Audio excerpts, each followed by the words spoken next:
What's up guys, welcome back to my channel. Welcome back to another video. Today's video is going to be a Q&A, which I'm very excited about. I also have some big news to share with you guys. I'm filming this a little bit in advance. You guys are probably going to watch this like end of March, beginning of April. And I'm filming this early because at the time that I'm going to post this, I'm going to be in the middle of moving into my new apartment. I've had so many questions from you guys over the last few months, like in Q&As and in DMs and in comments, just asking if I'm going to stay in this place for another year. And I finally pulled the trigger and I'm going to move into a new space. So I'm very excited. I'm going to be vlogging everything and sharing as much as possible. It's the first time that I'm going to be moving in New York City since I've had my YouTube channel. I started my YouTube channel in this apartment. So yeah, it's going to be kind of crazy to leave because I've lived here for so long. But I'm just ready. You guys know that I was ready like a year ago and it just wasn't good timing with COVID. And now I feel like I'm ready. I feel like the timing's right. I'm ready to increase my budget and I'm really just super excited about it. So I hope you guys are excited for all the content. I know that it's going to be a process and maybe a little stressful at times, but I have a really good feeling about it and I know it's going to be worth it. So yeah, now that that's out of the way, I am going to get started with the Q&A. We have some good questions, a lot of dating questions actually, which I'm excited to get to. Okay, I'm going to start with this one because I feel like I get this question a lot. Did you have any fear when starting YouTube?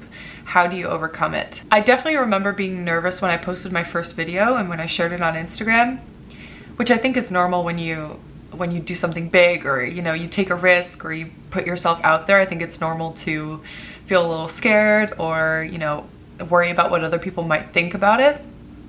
But I feel like that went away pretty quickly. I also just really enjoyed it. I felt like I was doing something different, something that wasn't really out there in terms of like models on YouTube. So that gave me confidence. And yeah, other than that, the only thing that I had to get comfortable with was actually vlogging outside on the street. That took about a year for me to feel comfortable. And I actually think when I got my camera was when I really started getting comfortable, because I remember, like, I don't know if you guys remember, but the first year and a half of my YouTube career, I actually filmed everything on my iPhone. And there's just something about filming on your iPhone on the street that looks strange. But when you have a camera, it feels a little bit more legit. So in terms of overcoming the fear, I think being a model and already having so much camera experience really helps, because I'm not afraid to be on camera. I'm not afraid to like post myself or post my life or anything like that. But like in terms of overcoming the fear of like vlogging in public or vlogging around other people, I think at one point it was a choice between me getting good content or me always filming in my apartment, and I just wanted to get the content. I just wanted to get the experience, right? So that was really the switch for me, I would say. How do you prevent feeling lonely when you live alone? I think a lot of it has to do with the kind of person that you are. And I think I've answered a similar question to this in the past. But I think what makes it so easy for me to live alone and be alone a lot is because I genuinely enjoy being by myself.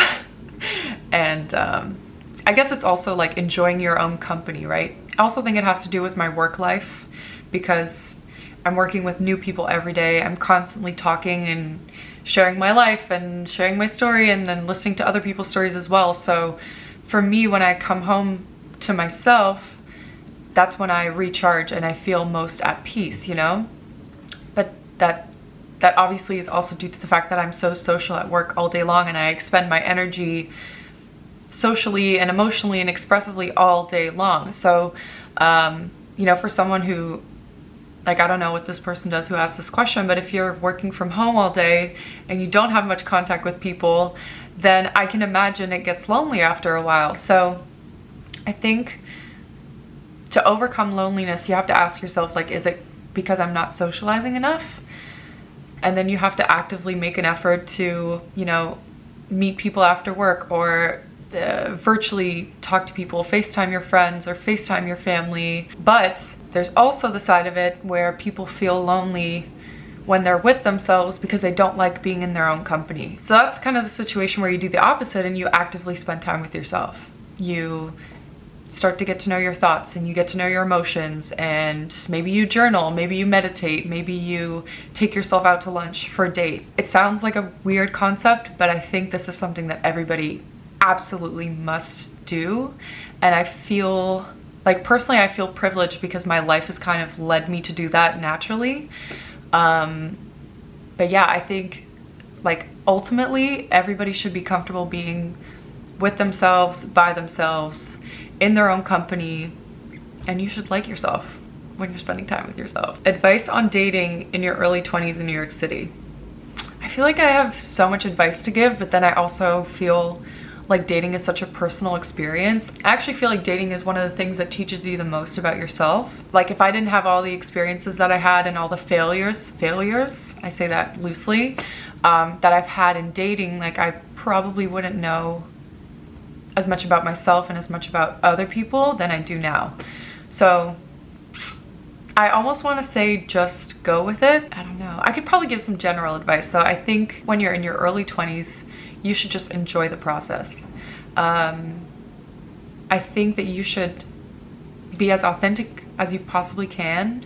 I think that you should be as open and honest, and I don't want to say vulnerable because I feel like, yes, you do have to be vulnerable, but that can be saved for like a few dates in. You don't have to be like fully vulnerable right off the bat, but I think you definitely have to be honest and open in yourself. I also think that you should keep an open mind and go for people who you maybe wouldn't necessarily go for just based off looks and connection, but someone who maybe shows more interest in you. I also think it's really important to date different kinds of people so that you have a number of different experiences and you really figure out what you like and don't like and what you want and don't want. I honestly think that that's all you should really be focused on in your early 20s, is figuring out who you are and figuring out what you want and need. I think that if there's one thing that I could have done differently, and not to say that I have regrets because I don't have regrets about anything. I honestly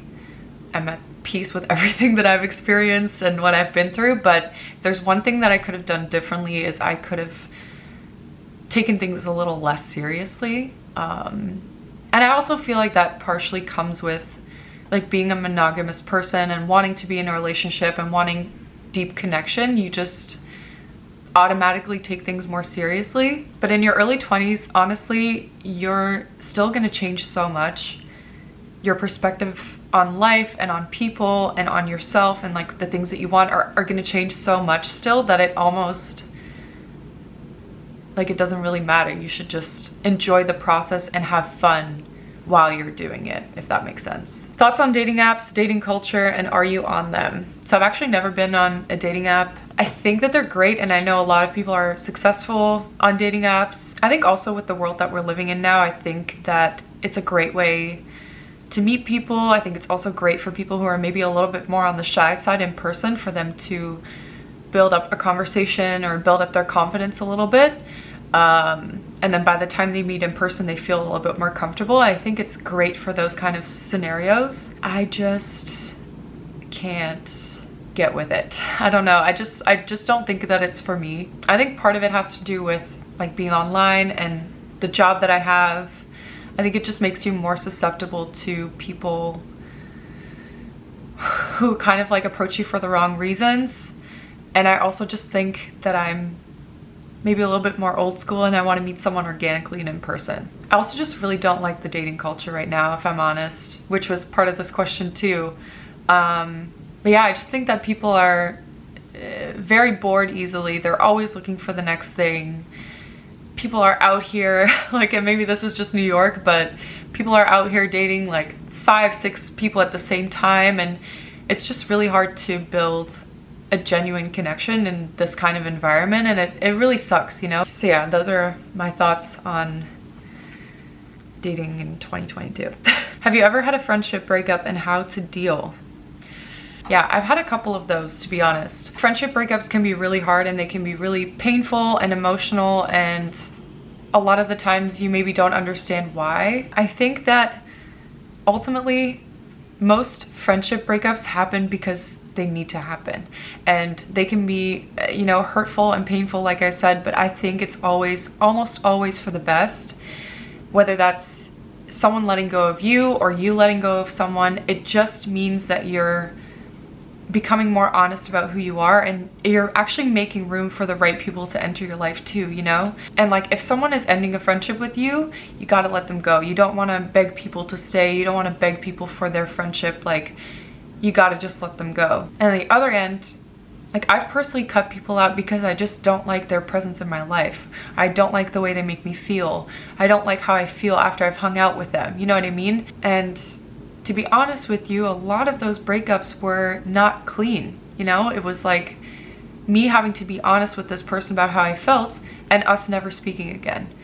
And maybe that's me sharing too much, but I think it's important to know that, like, life isn't always a clean cut. It's not always easy. It's not always amicable, you know what I mean? But that is real, and that is being true to you. And I don't know, when I'm with the wrong people or when I'm around the wrong person, like, my whole being just rejects them. And the only thing that I can do to keep my peace and to make myself feel better is to just cut the relationship. Again, I don't know if this was helpful, but like, I just think you have to look at the bigger picture when it comes to these things and think about who you want to be surrounded by, the kind of people that you want to have in your life, and just how you want to feel as a whole. What is one accomplishment you feel taught you the most about yourself and life? I feel like moving to New York and living by myself taught me the most about myself and about life.